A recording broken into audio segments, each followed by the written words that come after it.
Perspective, voici la nouvelle tribune que le XFM a conçue, présente à son audimat. Cette émission donne lieu à un débat, des questions-réponses, des échanges et enfin une antenne ouverte au public. Perspective aborde successivement divers thèmes essentiels à l'édification multiforme d'un pays et c'est tous les vendredis de 17h à 18h avec Maguette Bodge. Amis auditeurs, bonsoir, merci d'être encore une fois à votre rendez-vous hebdomadaire, à l'écoute de votre émission Perspective. Nous recevons aujourd'hui pour la deuxième fois le monsieur Thierno Iliassou Baldé, le responsable du projet Booster les compétences pour l'employabilité des jeunes en Guinée, que nous recevons aujourd'hui pour faire un pré-bilan du forum qui a été organisé le 5, le 6 et le 7 de ce mois à l'université Gamal Abdel Nasser. Et compte tenu des discussions qu'il y a eu dans les différents ateliers qui ont été formés avec des thèmes précis, M. Baldé va nous en parler dans le but tout simplement de donner une lisibilité aux jeunes qui nous écoutent, aux auditeurs, des objectifs et des buts de ce projet qui s'installe, qui n'a même pas encore de locaux officiels, qui s'installe et qui n'a pas encore dans la poche le financement de toute façon déjà accordé pour mener des activités, pour mener des actions concrètes quant à la formation des jeunes, surtout des jeunes déscolarisés, surtout des jeunes en âge d'être dans le marché du travail, qui n'ont aucune qualification mais qui pourtant ont des compétences qu'il faut tout juste développer, qu'il faut tout juste donner une occasion de s'épanouir et rentrer dans le marché de l'emploi, ce qu'on dit plutôt dans le marché de l'emploi non salarié, parce que travailler pour soi-même à la suite de formations qu'il se fixe comme objectif à donner à l'ensemble de ces jeunes-là. Donc, M. Baldé, merci d'être avec nous. Et je voudrais dire dès maintenant que les auditeurs qui nous suivent, qui désirent poser un certain nombre de questions, ceux qui avaient participé à ce forum, peuvent le faire dès maintenant en appelant au 621 222 222, 621 222 222. Monsieur Baldé, je disais donc, est-ce que vous pouvez d'ores et déjà, avant que nous visitons un peu les ateliers et ce que cela a donné du déroulement de ce forum. Ce forum qui s'intitule Partenariat public-privé pour la construction de programmes de formation. Quelle opportunité dans le cadre de votre projet. Monsieur Baldé, vous avez la parole. Merci Monsieur Mbodj et merci de nous recevoir dans votre studio pour nous permettre de parler de ce projet très important pour la jeunesse guinéenne et la Guinée. Donc nous avons eu l'occasion de le présenter la dernière fois, dans sa conception, dans ses objectifs, les activités. Mais c'est toujours bien de rappeler rapidement que le projet Booster les compétences pour l'employabilité des jeunes est un projet du gouvernement guinéen, financé par son partenaire technique et financier, la Banque mondiale, dont l'objet est de... Merci. L'objectif principal est de mettre en place les conditions en termes de formation et au niveau des universités et des entreprises pour faciliter l'employabilité des jeunes et aussi permettre les jeunes chômeurs de retrouver l'emploi. Donc dans ce cadre, il y a différentes composantes, il y a différentes solutions. Donc une des solutions, c'est de permettre de mettre en place les conditions pour l'adéquation entre la formation et le besoin des entreprises. C'est dans ce cadre que le forum Partenariat public-privé pour la co-construction des programmes de formation a été mis en place par le projet à l'université Gamal Abdel Nasser pour permettre aux entreprises et aux universités de se parler et de trouver déjà de faire un diagnostic de la problématique et puis de trouver des pistes de solutions par rapport à cela et de monter des projets en co-construction pour permettre d'améliorer l'employabilité des jeunes. Ok. Donc pour ce forum, vous aviez mis en place 5 ateliers. Oui. 5 ateliers avec 5 thèmes. Oui. Nous pouvons citer ces ateliers.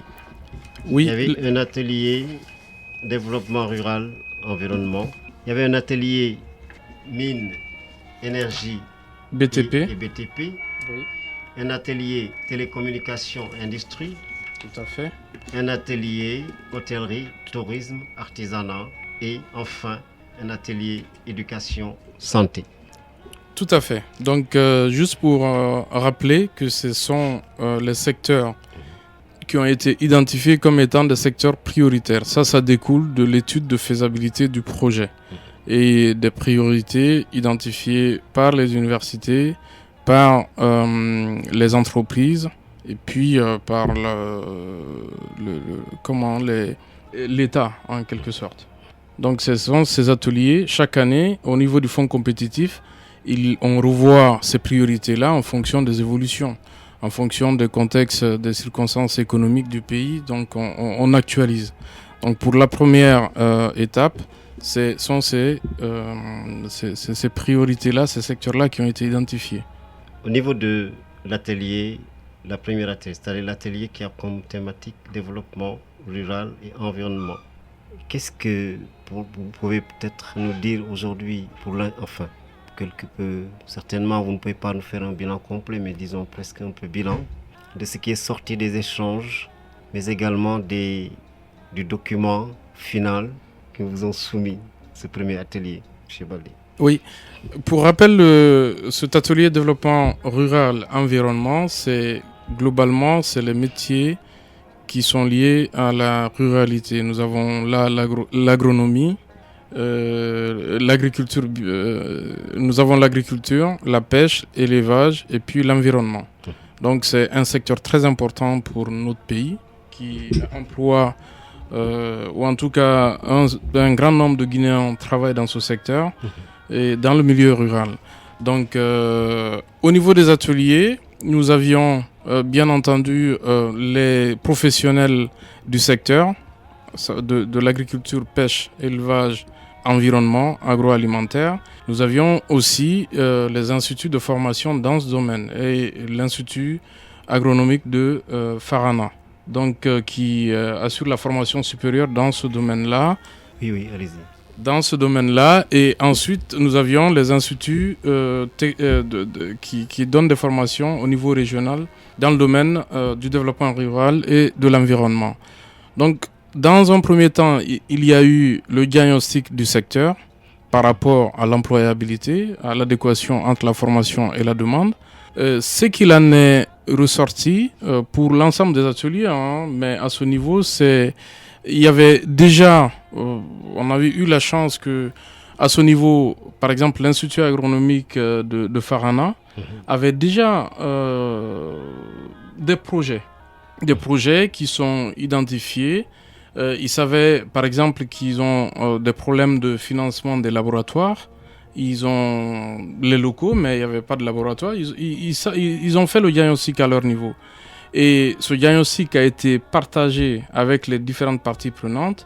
Et les professionnels aussi ont exposé leurs problématiques par rapport à l'emploi, à la création d'entreprises dans ce domaine, parce qu'il n'y a pas beaucoup d'entreprises, de grosses entreprises formalisées à ce niveau-là. On a beaucoup de petites structures, qui soient formalisées ou non. Donc, ce n'est pas simplement la problématique de l'enseignement, mais il y a la problématique aussi de la formalisation des entreprises et la taille des entreprises dans le secteur. Donc, toutes ces problématiques-là ont été identifiées. Et aussi, il y a l'inadéquation aussi de la formation secondaire par rapport à la formation universitaire, parce qu'il ne faut pas simplement attendre que les gens aient le bac ou en tout cas décident à s'orienter pour dire qu'il faut améliorer leur employabilité. Donc, ils ont posé un problème plus large que le projet, à savoir l'adéquation de façon générale entre la formation dans sa globalité et l'employabilité. Donc, non seulement il faut adapter les curricula au niveau de ces universités-là, mais déjà, il faut penser aussi à adapter ou en tout cas à mettre en adéquation la formation primaire au niveau du primaire, préuniversitaire, pour que les jeunes, quand ils arrivent au niveau supérieur, qu'ils aient déjà les bases dans les sciences dures ou dans les sciences humaines pour permettre d'acquérir facilement les techniques et les savoir-faire pour être employés. Donc, dans un premier temps, nous avons la problématique de l'adéquation de la formation immédiate au niveau supérieur. Ensuite, nous avons la problématique des entreprises, c'est-à-dire leur capacité à embaucher ou en tout cas à se structurer. Ensuite, nous avons l'adéquation de façon générale entre la formation préuniversitaire, la capacité de la formation préuniversitaire à fournir des jeunes qui puissent être admis au niveau supérieur et acquérir les compétences nécessaires pour être employables. Oui, parce que vous êtes un projet, mais un projet quand même qui est institutionnel, qui dépend d'un ministère. Oui, nous sommes... C'est le ministère de... L'organisation du projet en termes de gouvernance, c'est un projet du gouvernement guinéen. Donc la tutelle est assurée par le ministère de la Jeunesse et de l'Emploi jeune. Actuellement, nous sommes logés au niveau de ce ministère-là. Et les 3 ministères qui sont en charge du projet, nous avons bien entendu ce ministère-là. Nous avons pour l'emploi jeune, nous avons le ministère de l'enseignement supérieur et de la recherche scientifique pour les universités et le ministère de l'emploi, de la formation professionnelle et du travail. Parce que on peut s'arrêter encore sur ce premier atelier. Oui. Parce que là, quand on parle de développement rural et environnement, oui. Et il y a là des filières, il y a là toute une structuration de formation, en fait, structuration pédagogique menant à des formations spécialisées à divers niveaux. C'est-à-dire qu'il ne s'agit pas simplement de former des cadres supérieurs dans ces domaines, mais comme vous l'avez dit, avant même l'université, de pouvoir former peut-être des techniciens supérieurs dans ce domaine. Prenons le cas de l'environnement qui aujourd'hui est un domaine qui interpelle l'ensemble du monde, l'ensemble des pays du monde, particulièrement les pays africains, qui sont tous exposés à des périls quant à la gestion de leur environnement, l'agression de pays étrangers beaucoup plus puissants financièrement, technologiquement, et qui cherchent des matières premières. L'absence pratiquement totale de techniciens, de spécialistes en matière d'environnement. Et là, vous ne pensez pas, M. Baldé, que voilà une opportunité qu'il faut booster peut-être, voilà.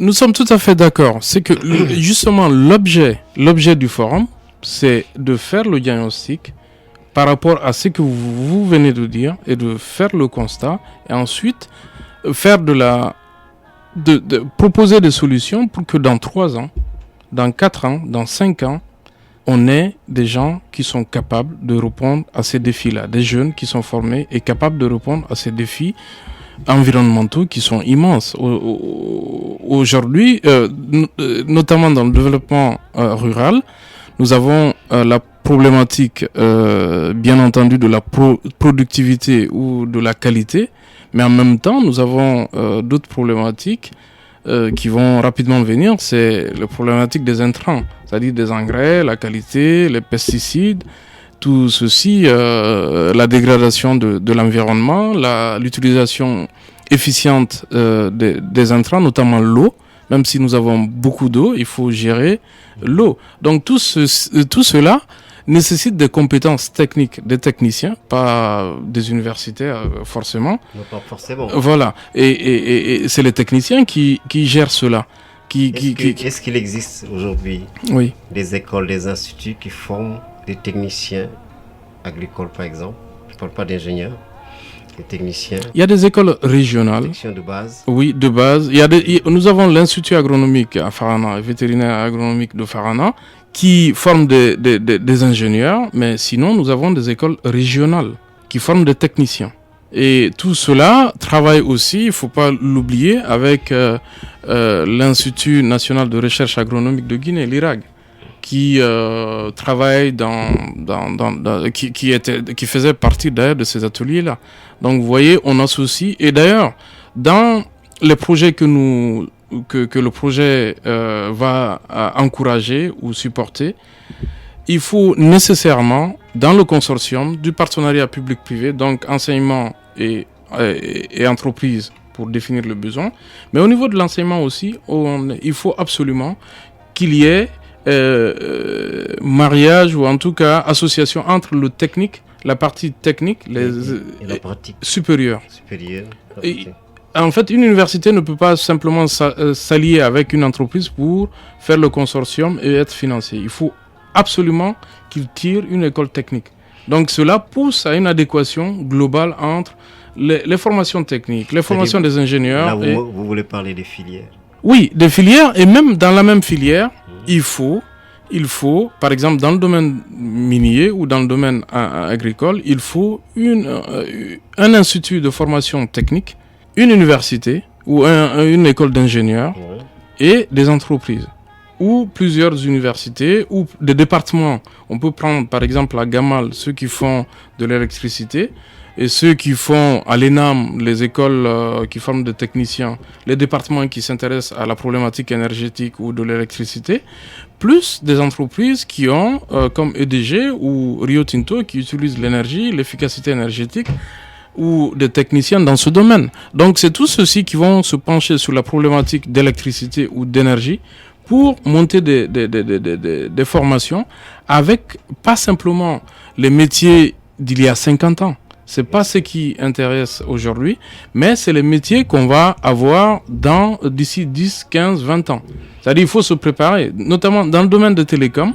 Vous avez la fibre optique qui est nouveau. Vous avez le backbone. Dernièrement, le président a lancé les travaux dans le backbone. Il y a 4000 km de backbone qui vont être mis en place. Qu'est-ce que c'est backbone? Le backbone, en fait, c'est la fibre optique qui va être déployée. Et cette fibre optique dont on parle. Oui.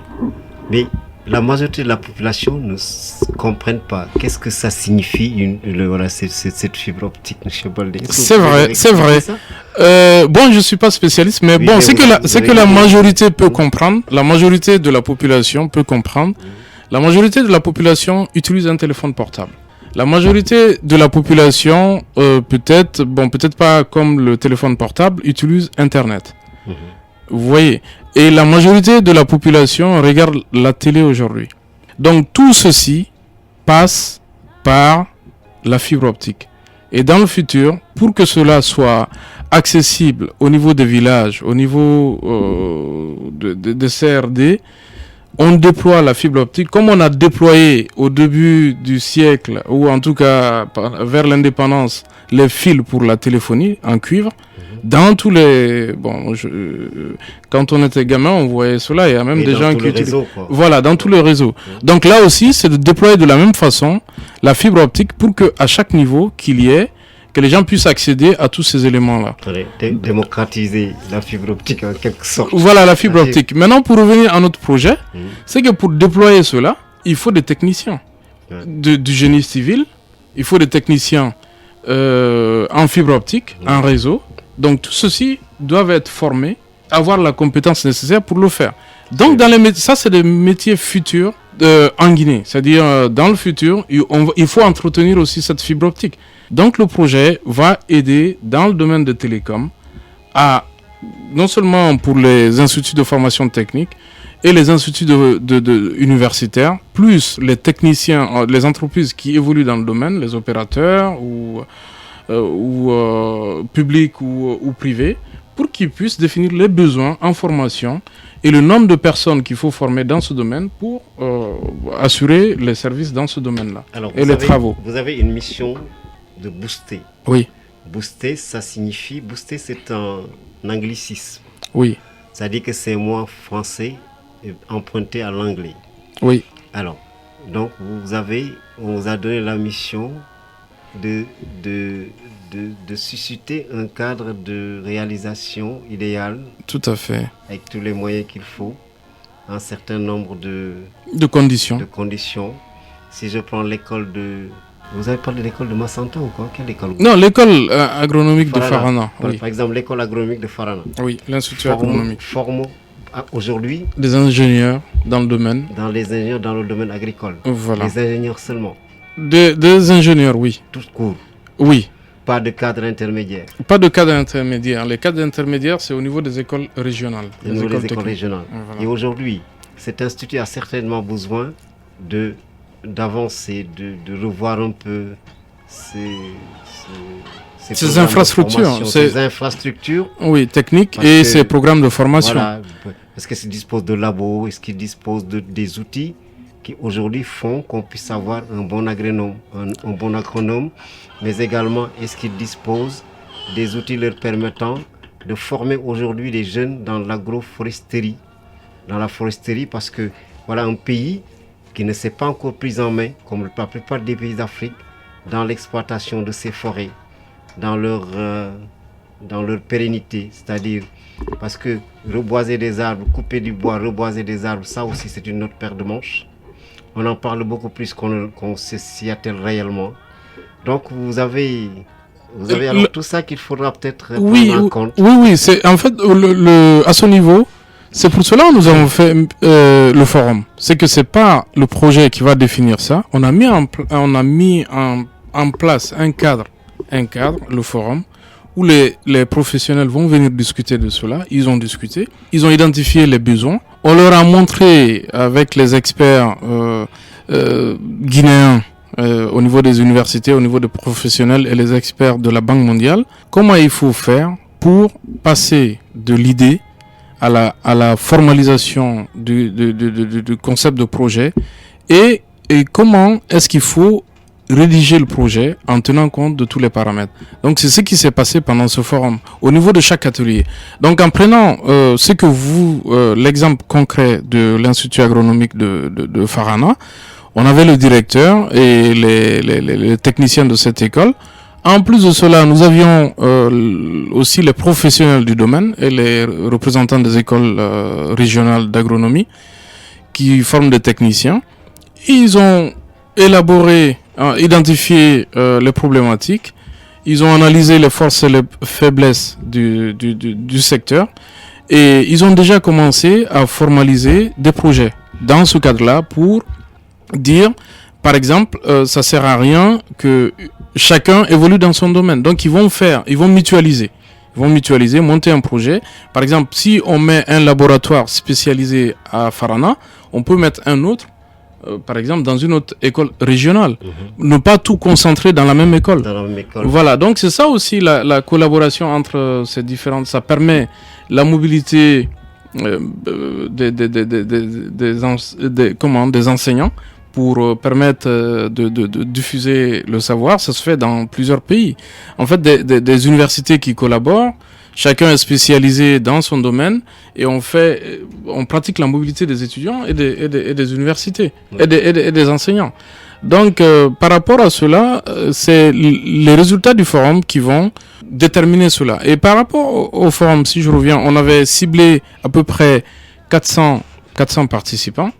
Nous avons eu à peu près ce nombre-là en tenant compte, parce qu'on a pris en compte aussi les étudiants qui sont venus participer au forum, parce qu'il ne faut pas Ils ont participé aux ateliers. Ils ont participé aux ateliers. Ouais. Donc il ne faut pas toujours parler à leur nom, il faut qu'ils disent aussi ils apportent leur petite contribution, leur grande contribution. Je vais peut-être répéter que pour ceux qui veulent échanger là au cours de cette émission, ils peuvent appeler au 621 222 222 621 222 222. Voilà.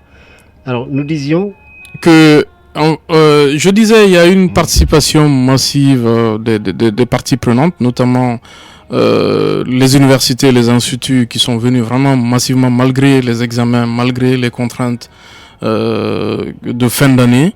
Et ce que nous déplorons un peu, c'est que le secteur privé n'a pas été aussi... ça a été représenté, mais pas comme on le souhaitait. Donc j'en profite pour dire au secteur privé, pour faire un appel au secteur privé, pour que vraiment ils s'intéressent à ce projet-là. Le domaine minier est venu massivement, d'autres domaines, mais certains domaines... Bon, il faut relativiser, parce que c'est la période des vacances. Donc, il y a beaucoup de gens qui sont en vacances. C'est pour cela, le forum, c'est le début d'un processus. C'est l'initialisation. Nous allons prendre les résultats, le rapport avec les recommandations de ce forum, aller secteur par secteur, en fonction de ces 5 secteurs, refaire des mini-forums pour réunir tout le monde et là, ne parler que d'un seul secteur pour aller plus en profondeur et aboutir au projet.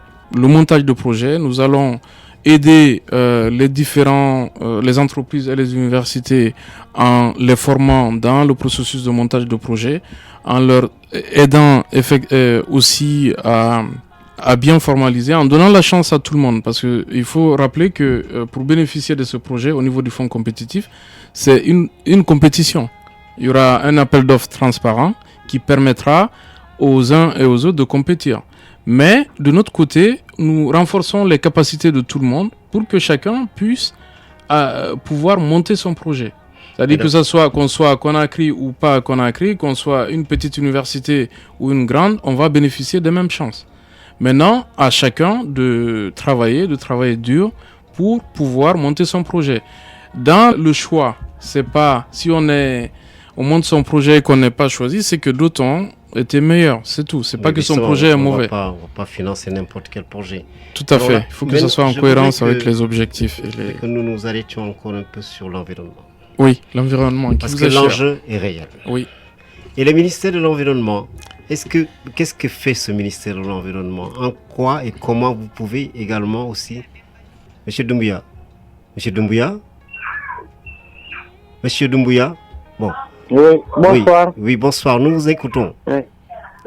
Allez-y rapidement, oui. Est-ce qu'il y a la possibilité pour un ingénieur mécanicien qui voudrait se reconvertir dans l'agriculture? Est-ce qu'il y a une possibilité de suivre des cours?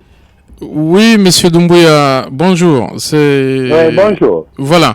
Donc, là, on parlait de la composante 1, c'est la formation initiale, mais... Je vous entends mal, là. Je peux suivre à partir de la radio? Mais absolument. Suivez à partir de la radio, laissez tomber votre téléphone. Voilà, laissez tomber votre téléphone, vous allez bien comprendre. Donc, vous me donnez l'opportunité de décliner les autres composantes du projet.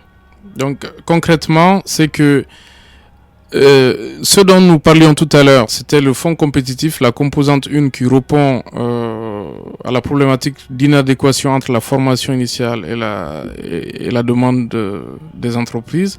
Maintenant, pour vous qui êtes, par exemple, diplômé en mécanique, si vous souhaitez vous reconvertir en agronomie ou dans le domaine agricole, il y a une possibilité. Cette possibilité est gérée au niveau de l'agence guinéenne pour la promotion de l'emploi. Il faut vous inscrire au niveau de cette agence qui s'occupe de la composante 2, qui est la composante qui facilite vers le retour à l'emploi. Donc pour cela, il y a 3 possibilités. Il y a les formations pour acquérir de nouvelles compétences pour s'orienter vers d'autres domaines, c'est votre cas. Il y a une deuxième possibilité, c'est faire des stages pratiques dans le même domaine, ou bien faire de l'entrepreneuriat. Donc votre cas, c'est de s'inscrire au niveau du site de l'AGIP qui est www.agipguinée.com. Donc vous aurez tous les éléments pour vous permettre de vous inscrire et un conseiller technique va vous recevoir pour analyser votre besoin et vous réorienter suivant les dispositifs qui sont mis en place au niveau de l'AGIP en accord avec le projet. Mais le projet permet de faire cette reconversion d'une formation à une autre. Mais cela, pas en s'adressant directement au projet, il faudrait que les gens analysent la cohérence globale de votre projet vous-même de reconversion. Voilà donc un ingénieur en mécanique qui veut se reconvertir dans l'agriculture. Mais l'agriculture a besoin d'ingénieurs en mécanique et en technologie agricole. Tout à fait. Peut-être on va le spécialiser dans le machinisme agricole, par exemple. Dans le machinisme, dans toute la technologie agricole. Dans toute la technologie, dans l'automatique. Ben oui, tout à fait. Absolument. Donc, c'est pas très loin. C'est pas comme quelqu'un qui serait dans le domaine des sciences humaines, de sociologie, qui veut se reconvertir en ingénieur agronome. Il a déjà, je pense, les bases scientifiques pour se reconvertir facilement. Donc, Alors maintenant, pour en revenir à l'environnement, oui, qui a toute son importance, tout à fait. qui ne se limite pas tout simplement à former des gardes forestiers, des gardes faunes. Et vous savez très bien que la forêt et la faune ne sont pratiquement pas protégées du tout. Alors Oui, là, je ne suis pas spécialiste, mais... Non, mais de toute façon, nous vivons ici et puis oui. nous savons. Oui. Alors, tout à fait. Non, je suis d'accord avec vous, mais je vous dis que je suis pas spécialiste, mais on le voit. on le voit. On le voit on voit la nature, on voit les sacs plastiques dans les rues. Donc, Oui, et puis il n'y a ça, pas c'est que des ça éléments. simplement. Il n'y a pas que des gardes faunes et des gardes forestiers qu'il faut fermer. Encore faudrait-il leur donner les moyens et qu'ils fassent efficacement ce travail. Ah, tout à Qu'ils fait. le fassent avec beaucoup d'abnégation Tout et à de fait. patriotisme. Tout à Maintenant, fait. à côté de cela, M. Baldé, Oui. il y a d'autres corps de métiers de professionnels qui aujourd'hui, dans ce monde d'aujourd'hui, où l'environnement, on parle de climatique, je sais pas quoi là, Oui, de changement climatique. de changement climatique. Oui. Et là où ce changement climatique se fait sentir, c'est dans l'environnement. Oui.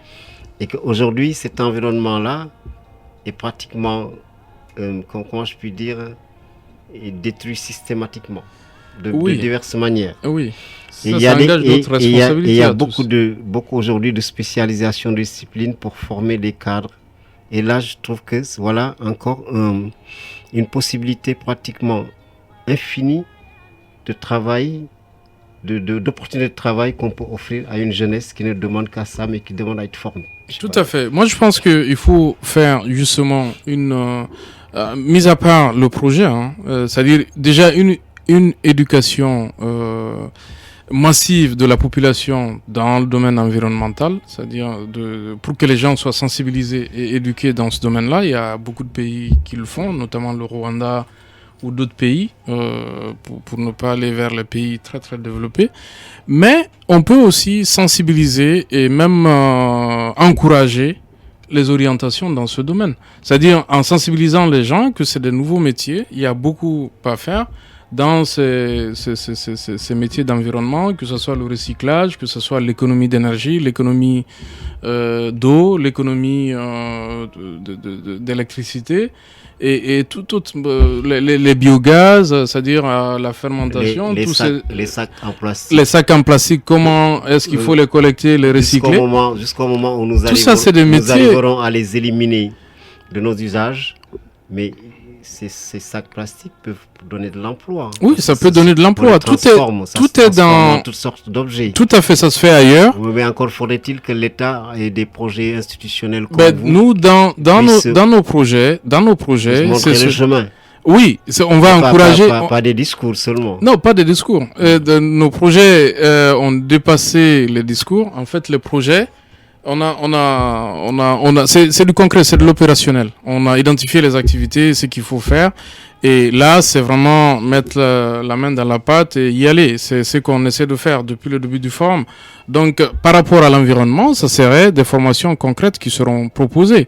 Et si ça nécessite l'achat, l'équipement, le projet est là pour financer cela.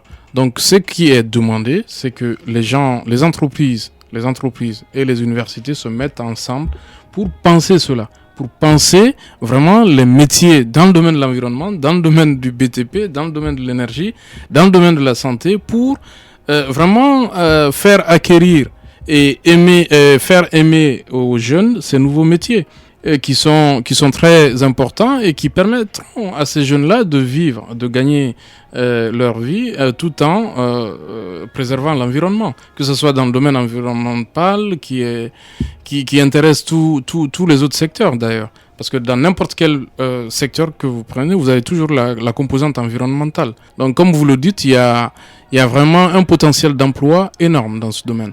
Donc nous, dans la démarche, effectivement, nous allons encourager ceux qui sont dans le développement rural, environnement, à vraiment avoir de pensée large, de ne pas se restreindre et de prendre en compte ce que vous dites là, c'est-à-dire le potentiel, et de proposer des formations concrètes pour que les gens puissent avoir de l'emploi. Alors nous allons passer à un domaine qui peut, d'une manière très très significative, très amplement, offrir du travail aux jeunes de ce pays, l'hôtellerie, le tourisme et l'artisanat. pour qui sait que ce pays a dans son sein les beaux plus sites de la sous-région en matière de tourisme. Les hôtels poussent, il est vrai, mais pas de personnel qualifié, ni en matière d'accueil, pas de cadre qualifié en matière de tourisme, de cuisine, et ainsi de suite. Voilà un personnel pourtant qui est indispensable pour qu'il puisse y avoir une industrie touristique. Les touristes ne viendront pas comme ça, avec un accueil qui est pratiquement nul, avec un personnel qualifié dont qu'ils trouvent partout ailleurs et qu'ils ne vont pas trouver ici. Vous devez booster.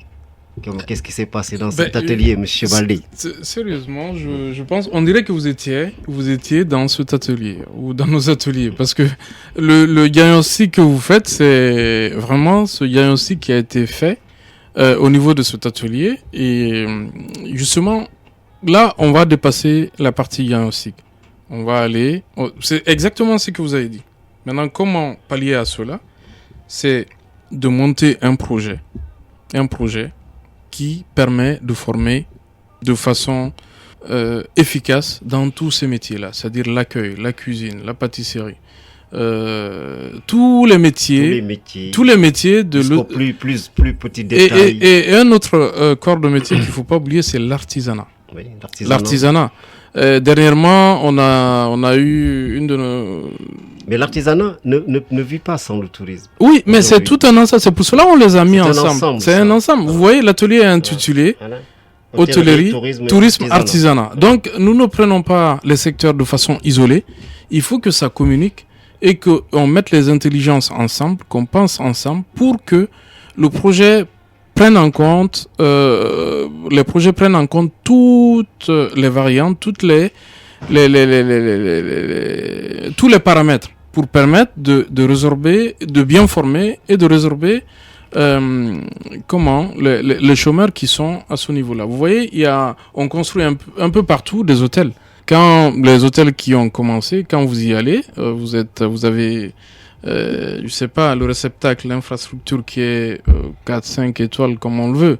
Mais ensuite, le personnel, c'est pas du 4-5 étoiles. Il n'y a pas que dans l'hôtellerie d'ailleurs, parce qu'il y a d'abord ce côté qu'on néglige et qui nécessite une formation, c'est l'accueil. Oui, partout vous allez à Conakry, vous savez, que ce soit dans les banques, sommes d'accord sur le dans les services publics. Oui. L'accueil. Donc, ne vous encourage même pas à venir. Nous invitons les professionnels de ce domaine. D'ailleurs, ils travaillent beaucoup avec nous. Tous ces professionnels-là, ils travaillent avec nous. Ils sont représentés au niveau du comité d'orientation stratégique. Ils sont représentés au niveau des comités techniques. Et lors des ateliers, ils sont venus. Ils ont même eu une présentation en plénière, même pas en atelier, parce que la problématique est très importante. Il y a eu des gens qui ont eu l'opportunité de présenter leurs problèmes, le diagnostic en plénière pour permettre à l'ensemble de voir la problématique et les difficultés qu'on rencontre, les pistes de solutions. C'est le cas du tourisme. Donc, on le sait, le tourisme, l'agriculture, c'est des domaines vraiment qui permettront le développement. Qui peuvent faire émerger un pays. Ces deux domaines. Oui, et d'ailleurs, le secteur minier, ces deux domaines sont plus pérennes que le secteur minier. Ça, c'est un, et ils alimentent, ils fournissent au secteur minier. Parce que, il faut pas qu'on ait, je sais pas, des travailleurs dans le domaine minier et que les produits soient importés, leur consommation. Ou bien, la restauration soit importée. Vous comprenez, ou comme vous le dites, l'accueil. Donc tout ceci est a été pris en compte au niveau des ateliers. Donc là, nous allons passer à la phase concrète de formation et d'ateliers au niveau sectoriel, secteur par secteur, et nous allons commencer à monter les projets. Donc cela se passera très très rapidement.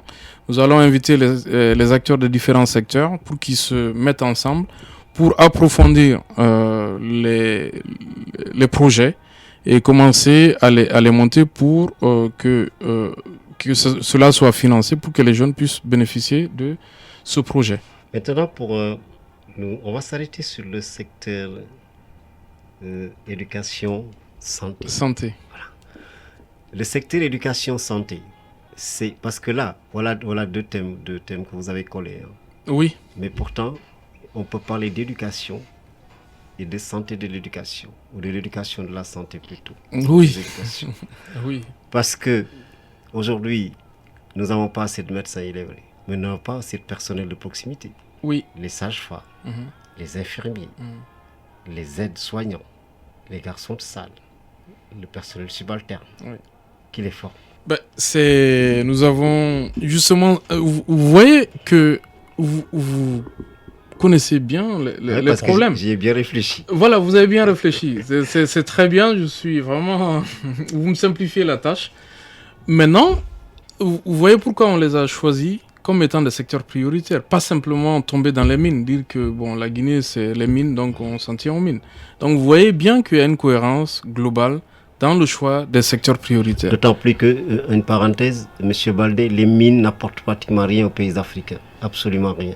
Lorsque vous mesurez l'intérêt qu'en tirent les sociétés minières par rapport à ce qu'on donne à l'État qui représente ce pays d'où sont exploitées ces mines, il ne faut pas trop y compter. Sauf s'il y a un changement de la donne. Oui, moi je ne suis pas spécialiste du domaine minier, donc certainement vous avez raison. Mais effectivement, il y a des domaines où on est sûr, c'est l'éducation. L'éducation, ça permet vraiment de développer un pays. La santé, quand on est en bonne santé, on peut travailler, on peut étudier. Donc là, c'est évident. Donc, c'est deux secteurs qui sont prioritaires. Aujourd'hui, si nous avons des problèmes par rapport à l'économie et tout ça, c'est parce qu'il y a un problème de santé publique qui est Ebola. Donc, c'est des secteurs vraiment qu'il faut... Voilà, qu'il faut nécessairement former des gens et les former très bien. Des urgences. Le secteur d'urgence. Oui, le projet dans ses objectifs, c'est vraiment de former des professionnels de ce domaine-là, qu'ils soient très bien formés, on n'a rien contre que les gens aillent au Maroc ou je sais pas au Sénégal, car s'ils ont des moyens pour y aller. Mais c'est que réellement, c'est de pouvoir former des gens, des médecins, qui sont déjà là. Il y a des médecins très bien formés en Guinée. Mais de les renforcer en nombre et en capacité, et de former aussi, comme vous avez dit, les infirmiers, les infirmières, les sages-femmes. Donc ça, c'est la formation professionnelle dans le domaine de la santé. Donc c'est tout ça que le projet va encourager et va financer quand les projets seront bien finalisé. Mais commencez rapidement par avoir des bureaux. Non, on a des bureaux au ministère de la Jeunesse. Maintenant, on vous a hébergé.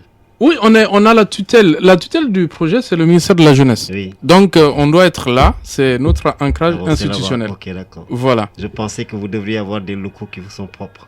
Oui, on va avoir certainement des locaux qui sont propres, mais l'ancrage institutionnel, c'est le ministère de la Jeunesse.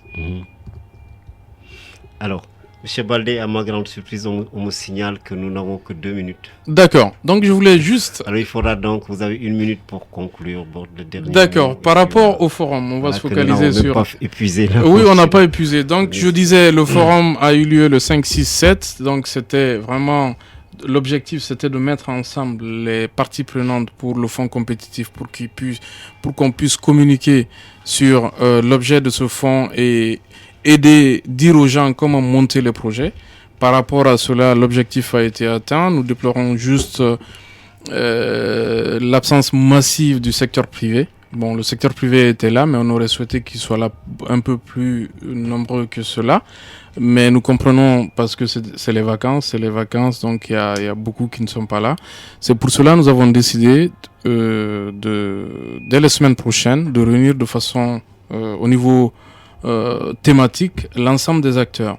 Donc le forum consistait à mettre en place les parties prenantes et surtout de les former à partir des expériences qui sont passées au Sénégal, en Tunisie, dans le même contexte, les mêmes types de projets, pour les former à la co-construction des projets.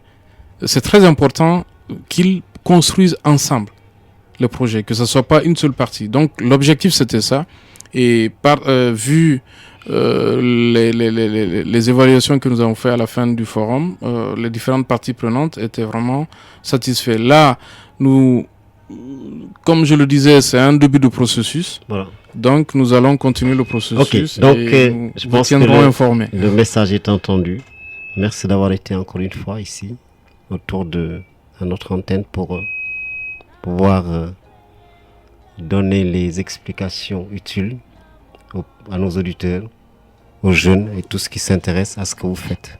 Amis auditeurs, merci d'avoir suivi encore une fois votre émission. Nous vous souhaitons un bon week-end. Merci à l'équipe technique. À la semaine prochaine.